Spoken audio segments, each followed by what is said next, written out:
Nous sommes jeudi matin, le 24 juin, il est 7h24 du matin et j'enregistre ma vidéo. En toute transparence, comme je le fais tout le temps, c'est une vidéo complètement improvisée. Je voulais juste pas laisser passer une semaine sans parler MMA sur ma chaîne YouTube. Et donc je me lance. Je me lance au seul moment de la semaine où j'ai du temps parce que, pour ceux qui savent, je travaille full time. Cette semaine, elle est hardcore au taf. Ce soir, je commande le Cage Warrior sur Eleven Sports. Demain soir, je commente le Cage Warrior sur Eleven Sports. Samedi après-midi, je commente le Cage Warrior sur Eleven Sports. Et samedi soir, je commente l'UFC sur Eleven Sports. Donc les Belges, on va toujours entendre ma voix. Excusez-moi, c'est encore le matin pour moi, je suis en train de me réveiller. J'ai mon petit café. On va parler de, évidemment, Cyril Gane. Je sais toujours pas. Je sais qu'on m'avait dit dans les commentaires et j'ai pas retenu. Je pense que c'est Gane. Cyril Gane contre Alexander Volkov. Avant ça, évidemment, 3 Cage Warriors à partir de ce soir, dont celui du vendredi qui va intéresser majoritairement toute la communauté ici, puisqu'on a beaucoup de francophones sur la carte. Nicolas Leblond, qui prend part au tournoi des flyweight du Cage Warriors pour la ceinture laissée vacante par Jake Hadley, qui combat au Dana White Contender Series. Il affrontera Luke Shanks, l'ancien champion. Et c'est un peu une revanche pour la France, puisque Luke Shanks avait pris la ceinture à Samir Faidin. Gros combat ici pour Nicolas. On a Jean Endoy qui revient et qui avait marqué une superbe victoire par coup de genou en contre sur une amenée au sol. C'était magnifique. Qui combattra contre Harry Hardwick. Il y a mon combattant, Brian Boulan, qui combat contre Nathan Fletcher. On s'attend évidemment à ce que le vainqueur de ce combat rencontre ensuite le champion, s'il est encore au Cage Warriors, Jack Cartwright, ou bien du moins combattre pour la ceinture vacante s'il n'est plus au Cage Warriors par la suite. Il m'a envoyé un message hier soir, il sera au poids sans problème ce soir, et j'ai vu la prépa, ça va envoyer du lourd. Et puis on a David Baer qui fait son deuxième combat, si je ne me trompe pas, au Cage Warriors, qui rencontrera Justin Burlinson. Et ben voilà. Vendredi, les Français sont servis, et les Belges en fait, avec Brian, qui est français, mais qui représente le MMA belge, puisque c'est ici qu'il l'a appris. Et le samedi, les Français sont à nouveau servis, puisque Cyril Gane est en main event, son deuxième main event d'affilée, pour son 9e combat professionnel. C'est juste incroyable. Avec une belle victoire, il pourrait obtenir le title shot sans même avoir 2 digits dans son nombre de victoires. Avant 10 victoires, obtenir un title shot à l'UFC, ce serait énorme pour lui. Et ce serait amplement mérité parce que, on est sur, évidemment, il est invaincu. On est sur une série de 8 victoires, dont 5 à l'UFC. Et déjà, une sur Junior Dos Santos, ancien champion, vétéran du sport. Une sur Jairzinho Rozenstruik. Et ce serait une nouvelle sur Alexander Volkov. C'est un gros argument pour un title shot. Maintenant, la division est un peu, je ne vais pas dire à l'arrêt, mais je viens d'entendre que Ngannou contre Lewis 2 est repoussé à septembre.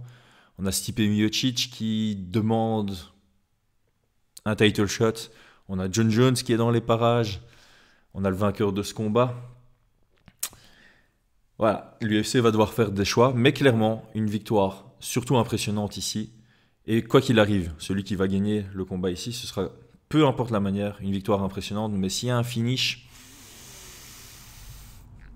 c'est un gros argument. Gros argument pour le title shot.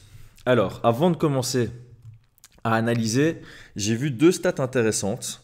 Parce que je sais que quand je parle MMA sur ma chaîne, il y a beaucoup de gens qui aiment bien parce que ça hype les combats.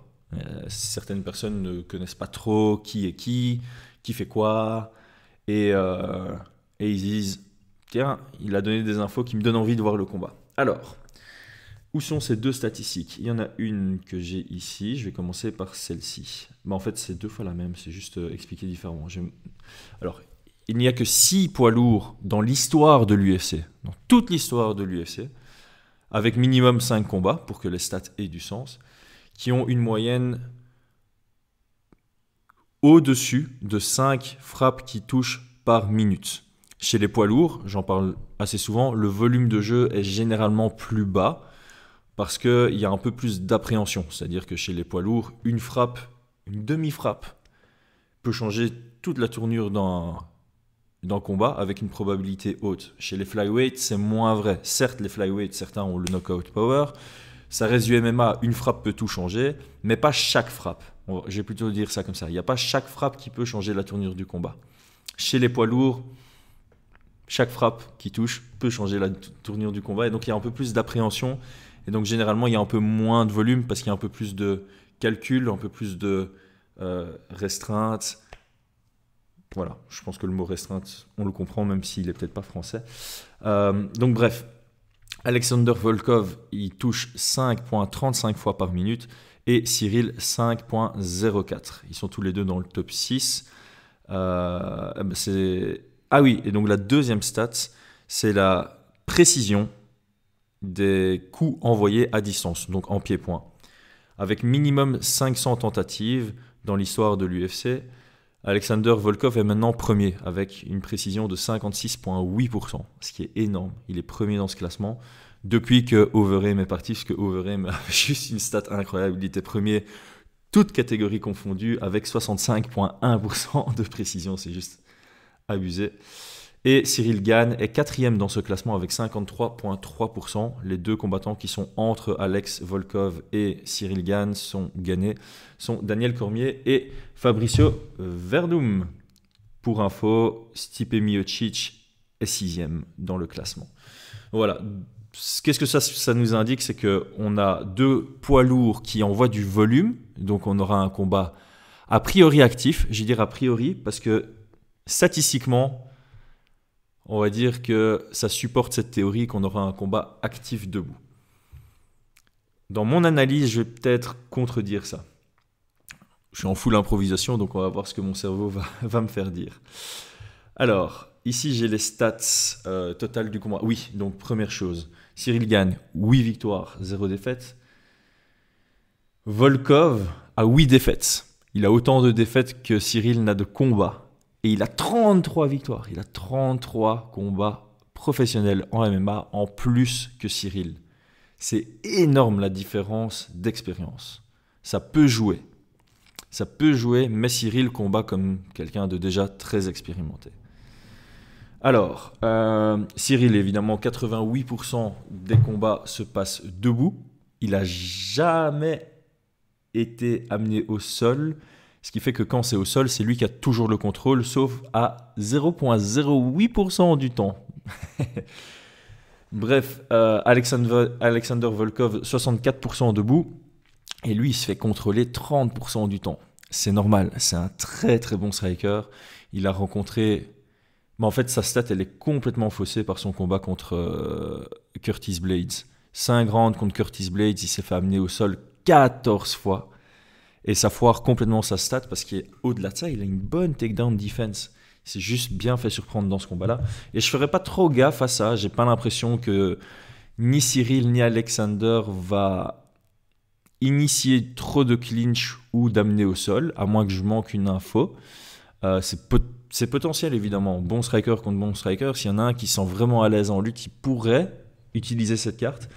Mais dans un combat en 5 rounds entre deux strikers très bons, je vais pas dire expérimentés, très intelligents plutôt, on n'a pas envie de se fatiguer parce que ceux qui viennent du pied-point, qui continuent à axer leur carrière autour du pied-point, leur cardio, leur énergie descend beaucoup plus vite quand ils font des échanges en lutte. Et sur un combat de 5 rounds, tu n'as pas envie de griller trop d'énergie dans ta lutte, à moins d'être certain à 100% que ça va t'amener à la position que tu veux, c'est-à-dire soit tu as un finish, soit tu as estimé que si vous luttez tous les deux, c'est l'autre qui va encore plus fatiguer que toi.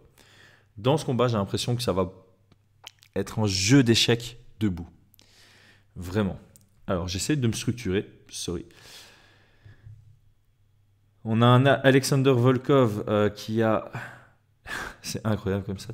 Donc, debout, 6,93 qui touche sur 12,20 par minute contre se faire toucher 2,73, 73 fois sur 7,60. Il a un striking differential de 4,20 par minute. Ça veut dire que sur une minute, il va toucher son adversaire 4 fois en supplément par rapport à ce qui se fait toucher. C'est incroyable. Et Cyril, la stat paraît moins impressionnante, mais elle est tout autant. C'est très rare de voir quelqu'un au-dessus de 2 en striking differential par minute.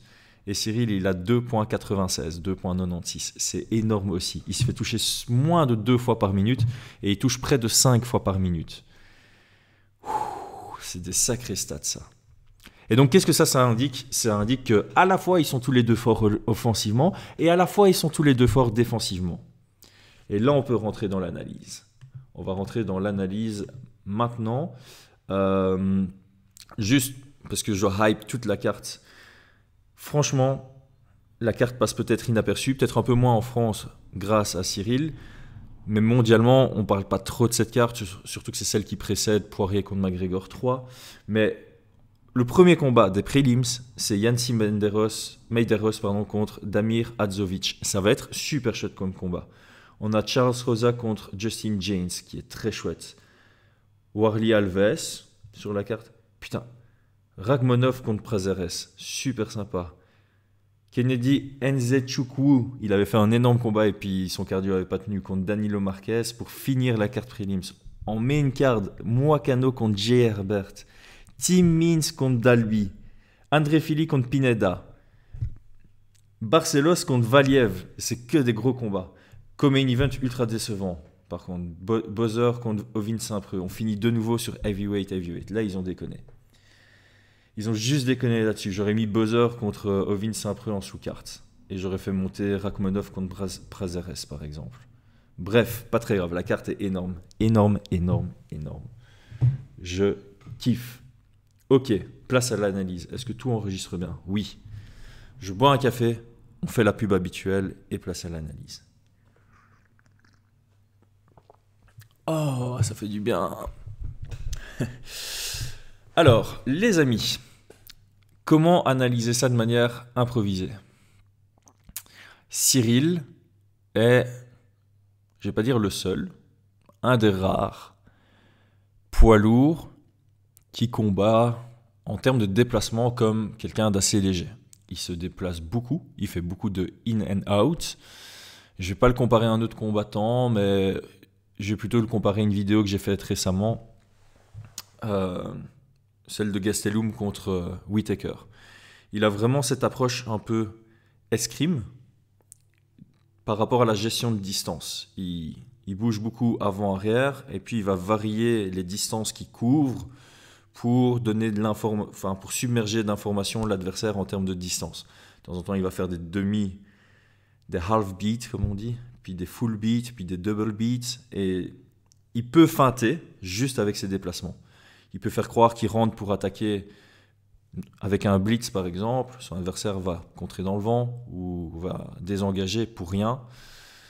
De temps en temps, il peut faire croire qu'il va juste faire son déplacement classique. Il peut endormir son adversaire avec les mêmes in-out pendant 3-4 secondes et puis attaquer ou bien prendre de l'espace, reset. Ça lui permet d'avoir la main mise très, très généralement sur le rythme, l'intensité du combat. Ce qui est très important au plus haut niveau. Donc ça, c'est son approche à lui. L'approche à Volkov, elle est... J'aime pas utiliser le mot économe parce que ça fait croire que Volkov utilise moins d'énergie que Cyril dans les moments creux d'un combat. Mais en fait, c'est pas spécialement faux.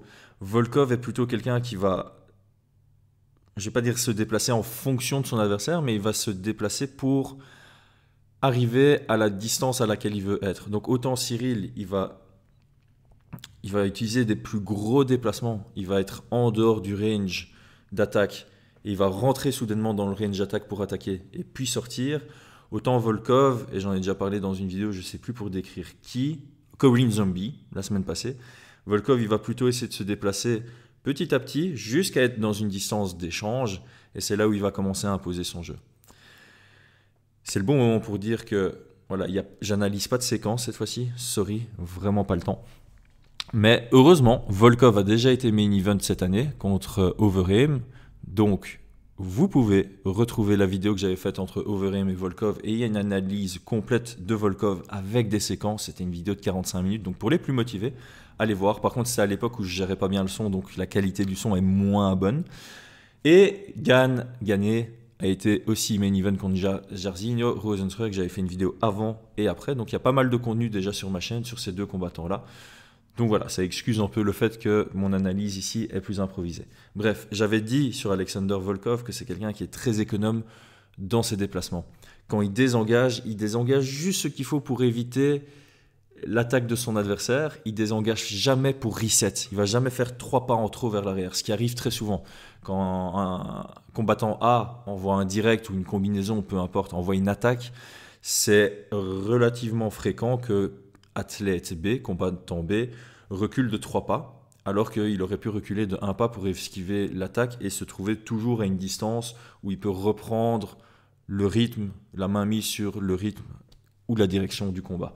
Volkov est clairement dans cette catégorie-là. Il a expérimenté debout, ce qui fait qu'il peut se permettre de reculer au minimum. Et même si son déplacement n'est pas suffisamment précis en termes de distance, il a encore le regard pour voir les attaques venir et défendre, bloquer, chasser, esquiver. Donc on a vraiment, et c'est là où je veux mettre en avant le côté échec, jeu d'échecs, pas fail, échec, le jeu d'échecs, chess. Voilà. En avant, d'un point de vue distance, il y a 2 dynamiques complètement différentes, 2 approches complètement différentes entre Cyril et Alexander, et ces 2 dynamiques qui sont bizarrement pas complémentaires ou complémentaires. C'est bizarre, on ne sait pas anticiper comment ça va s'imbriquer, comment ça va se mélanger. On a vraiment quelqu'un qui va essayer d'avancer centimètre par centimètre jusqu'à être dans une distance qui lui plaît pour envoyer ses attaques. Et on a Cyril Gane plutôt qui va bouger en avant en arrière et attendre d'avoir un angle qui lui semble bon ou un timing qui lui semble bon pour envoyer ses attaques. Donc ça, c'est la première chose qui est très importante. Je vais faire une comparaison bizarre maintenant. Volkov combat comme un grand. Dans le sens où il a vraiment les techniques, l'approche de combat d'un combattant grand. Il envoie beaucoup de front kick, il construit beaucoup son jeu sur base de son jab. Il va plutôt engager sur des frappes longues, jab, direct, front kick, middle kick, high kick, low kick. Et il va contrer sur des frappes courtes, crochet, uppercut. Cependant, il aime plutôt contrer de manière délayée pendant la rétraction, donc d'abord esquiver ou bloquer ou désengager, puis réengager. Donc il remise, on va dire, plutôt que des contres synchronisés où il attend l'attaque et il essaie d'anticiper, d'aller à l'encontre pendant l'attaque. Ce qui est une assez bonne chose, je dirais, pour Cyril. Cyril, dans son jeu, a plus de risques face à un bon contreur synchronisé que face à un bon contreur asynchrone, selon moi. Parce qu'il utilise pas mal de feintes et parce que justement, il utilise pas mal de in and out. Donc son objectif à Cyril, c'est toucher, sortir avant d'être contré. Dans ces in and out. Donc si il rentre, que Volkov esquive pour remiser, normalement Cyril a le temps de sortir et que Volkov contre dans le vent. Et c'est là où, quand on dit qu'il y a plusieurs layers, plusieurs niveaux au pied-point, c'est là où ça va commencer à tout s'imbriquer. Et c'est ça que j'aime bien, c'est que Cyril et son équipe, avec Fernand, ils ont une approche ultra stratégique du MMA. Ce qui est super bon, j'en parle beaucoup sur ma chaîne, le présent et le futur du MMA résident dans, pour moi, la stratégie. Je suis sûr et certain que Cyril, et son équipe auront étudié des ouvertures qu'ils peuvent trouver par rapport au style de Volkov qui est beaucoup engagé pour casser le rythme, créer des pièges ou provoquer l'autre à engager pour remiser derrière. C'est vraiment ça son style. Volkov, il va souvent toucher, des petits low kicks, des petits front kicks, des jabs, sans prendre trop de risques à se faire contrer. Ça marque des points et ça casse le rythme aussi de son adversaire. Quand l'adversaire est en train de penser ouais, qu'est-ce que je peux faire pour attaquer, je prends donc boum, il prend un front kick, boum, il prend un low kick. Et comme il y a du volume, il se fait toucher normalement toutes les 10 secondes l'adversaire en moyenne. Et donc chaque fois, il est cassé dans son élan. Donc c'est difficile de combattre contre Volkov parce que c'est difficile d'imposer un rythme contre lui parce que il va se mettre en position de pouvoir toucher sans se faire contrer ou sans se faire toucher à l'engagement de son adversaire. Et quand l'adversaire engage, où il se dit allez maintenant je prends la main mise sur le rythme, il essaie d'engager et c'est là où Volkov excelle. C'est ça le pire, c'est là où il excelle. C'est pas à faire de la touchette à distance, c'est à contrer, c'est à venir contrer en combinaison. Volkov va beaucoup combiner après avoir remisé. Il va esquiver une attaque et puis là il va attaquer en combinaison. Et c'est là où il commence à prendre de la distance sur les décisions, si je peux dire ça comme ça.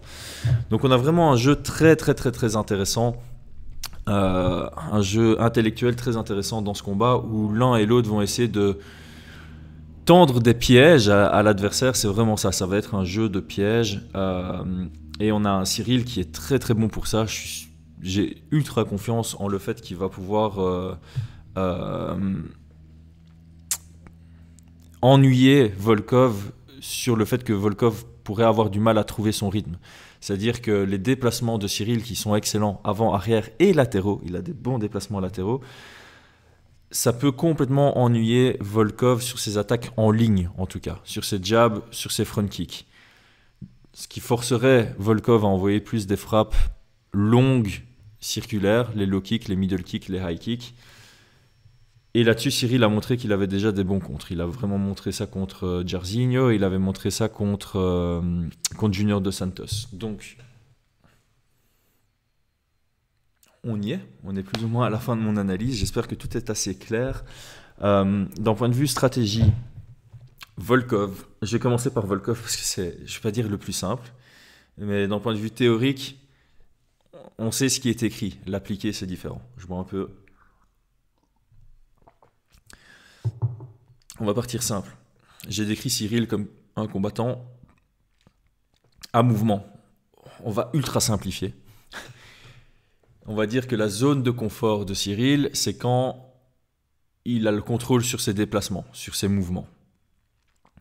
Comment empêcher quelqu'un de bouger comme il le souhaite?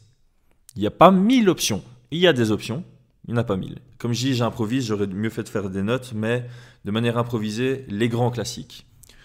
Les low kicks, quand on kick la jambe de quelqu'un, à répétition évidemment, elle commence à devenir lourde, elle commence à être douloureuse, et une jambe douloureuse, c'est une jambe qui se déplace moins bien. Et en plus de ça, un corps qui se déplace beaucoup, c'est grâce aux jambes. Donc les jambes sont toujours à un endroit quelque part. Si je veux attaquer quelqu'un, il faut que mes jambes soient dans un rayon proche de mon adversaire, ce qui veut dire un rayon accessible au low kick. Sauf si j'ai un angle ultra dominant. Et là, ça sera plutôt dans la stratégie de Cyril de trouver les angles dominants. J'y arrive après. Donc les low kicks pour Volkov, pour la raison qu'à répétition, ça va minimiser la qualité, la rapidité, la précision des mouvements de Cyril, et ça va le fatiguer davantage. C'est une des cibles les plus faciles chez Cyril. C'est plus facile de toucher sa jambe avant que sa tête ou son corps. Et en plus, quand tu kicks quelqu'un, surtout avec des low kicks intérieurs, ça freeze l'adversaire, ça rend ça rend immobile l'adversaire pendant un laps de temps. Quand on kick, hop, la jambe part sur le côté et puis on remet du poids dessus. Et le temps où la jambe part, on remet du poids dessus et on se redéplace. Il y a un laps de temps pendant lequel l'adversaire est immobile. Dan Henderson, le grand classique, son low kick, son overhand. C'est un combo qui fonctionne super bien. On l'a vu contre Bisping. Bisping se déplace très bien latéralement. Il a des bons déplacements in and out aussi. Low kick, overhand. Le low kick était puissant. Ça a déplacé la jambe de Bisping qui a dû s'arrêter une fraction de seconde pendant laquelle le overhand est venu. Et en plus de ça, ça se combine très bien d'un point de vue mécanique du corps. Envoyer un low kick, ça met le corps dans une position où l'overhand peut partir très vite. Donc ça, c'est une technique que Volkov on pourrait voir utiliser dans ce combat. Ça, c'est une option, les low kicks. La deuxième option, évidemment, c'est mettre un maximum de pression. Qui dit pression, dit obliger l'adversaire à faire des déplacements latéraux. Et il n'a plus vraiment l'opportunité de faire des in and out, avant-arrière, puisqu'il n'a pas l'option de l'arrière. Combattre à pression. Et troisième option, classique, bloquer à la cage. bloqué au sol, amené au sol, bloqué au sol. Évidemment, on ne se déplace pas debout si on est au sol et on ne se déplace pas debout si on est bloqué à la cage. Donc ça, ce sont les 3 options classiques qui me viennent en tête. Et évidemment, Volkov a clairement ce style un peu à pression, un peu avancé centimètre par centimètre. Mais si Cyril arrive à garder de l'espace derrière lui, il sera plus sur sa jambe arrière, mais il ne sera pas bloqué à la cage. Donc clairement, à l'inverse, ça me fait une belle introduction pour Cyril. Garder en permanence de l'espace derrière lui, ne pas se laisser mettre sous pression, parce que souvent on voit des athlètes qui sont forts pour se déplacer, et puis en un coup ils se concentrent sur une attaque. Ils se disent ok, bon, ça fait longtemps qu'il n'y a pas eu de volume, parce que c'est ça que je dis dans ce combat, même si c'est 2 combattants à volume avec d'excellentes offensives et d'excellentes défenses, on risque d'être un jeu où leur volume à tous les deux diminue, parce qu'ils vont être beaucoup en réflexion, genre ouais, si j'attaque et qu'il contre, si je feinte et qu'il contre pas dans le vent et que j'ai pas d'ouverture derrière, il y aura beaucoup. Je vais pas comparer ça parce que ça c'était exagéré à Darren Till contre Stephen Thompson, ou à Anderson Silva contre Israel Adesanya, mais quand on a des bons strikers comme ça qui se rencontrent et qui savent que l'adversaire a un jeu en couche avec single attack, des combinaisons, des feintes pour contrer, des feintes pour fatiguer, un jeu super complet debout, on commence à rentrer dans un jeu très intellectuel où les deux sont forts dans la réflexion et moins dans l'action. Et ici, on pourrait se retrouver là-dedans. Je dis pas, peut-être que je me trompe complètement et qu'on va avoir du volume classique chez les deux et que ça va finir en un round et demi, mais c'est pas impossible qu'on ait une décision où ça se passe sur beaucoup de moments creux et des petits moments à hausse où on doit essayer de gagner des points. Ça pourrait très bien rentrer dans ces dynamiques. Bref, Cyril, évidemment, laisser de l'espace derrière lui. J'irais utiliser beaucoup de feintes tant que ça marche. Et ça, je l'ai dit la dernière fois, si tu feintes et que l'autre n'a pas de réaction, t'attaques, parce que pas de réaction, c'est une réaction. Si tu feintes et que le gars il reste comme ça à te regarder, la prochaine fois, au lieu de feinter, t'attaques, il va rester là en se disant que c'est une feinte et tu touches. C'est ça le but aussi d'une feinte, c'est que si le gars commence à dire ok, le mec il fait que feinter, je réagis plus à ses feintes, au moment où t'attaques et que c'est pas une feinte, tu vas le toucher. Donc bon, bref, je pense que le jeu de feinte de Cyril, ce sera très très important. L'adaptabilité, parce que c'est difficile de prédire comment va réagir Volkov par rapport à quelqu'un qui se déplace comme Cyril, parce que j'ai pas pour souvenir que Volkov a rencontré, je vais pas regarder maintenant, mais un combattant comme ça, et tendre des pièges. Je pense que Alexander Volkov va essayer d'envoyer beaucoup de single attack en initiation. Il faut absolument qu'elle foire. Du coup, Alexander Volkov va se sentir quasi obligé de soit envoyer en combinaison, et c'est là où il y a des ouvertures en contre, soit d'absolument remiser dès que Cyril attaque. Et si là, Cyril peut vraiment provoquer une remise sans prendre de risque, donc feinter une attaque pour avoir une remise de Volkov dans laquelle il essaye de remiser en combinaison, c'est là où Volkov va beaucoup plus s'engager et ça va créer des ouvertures pour Cyril. Et évidemment, comme je le disais, les mouvements latéraux de manière générale, pour éviter que Volkov vienne marquer ses points avec ses front kicks à distance, ses jabs à distance. Et alors, il faudra juste essayer de se déplacer vers le côté fermé, parce que si on se déplace vers le côté ouvert, il y a toujours les middle kicks, les high kicks, même les low kicks en collision. Avec une bonne défense que Cyril a, il n'y a pas de risque de KO là-dessus. Mais dans un combat comme moi je l'envisage, avec plus faible volume que d'habitude, chaque touche, même une touche bloquée, compte. Donc voilà, les déplacements latéraux pour un peu frustrer Alexander Volkov et un jeu de patience pour l'un et pour l'autre. Après voilà, je ne sais pas pourquoi je suis focus sur le fait que le volume sera plus bas que d'habitude et qu'on va se diriger vers un jeu de réflexion, comme je disais sur Anderson Silva contre Israel Adesanya. La patience est un mot-clé sur un combat de 5 rounds où on est dans une dynamique pour l'un comme pour l'autre différente que d'habitude. Ils ont tous les deux l'habitude d'une dynamique de combat à haut volume. Peut-être qu'ils seront tous les deux dans une dynamique d'effort. Et du coup, la patience rentre en jeu. Et c'est là où Volkov... Mais non, en fait. J'allais dire, Volkov a de l'expérience. Mais on a vu qu'il a fait le con comme pas possible contre Lewis, par manque de patience, je pense.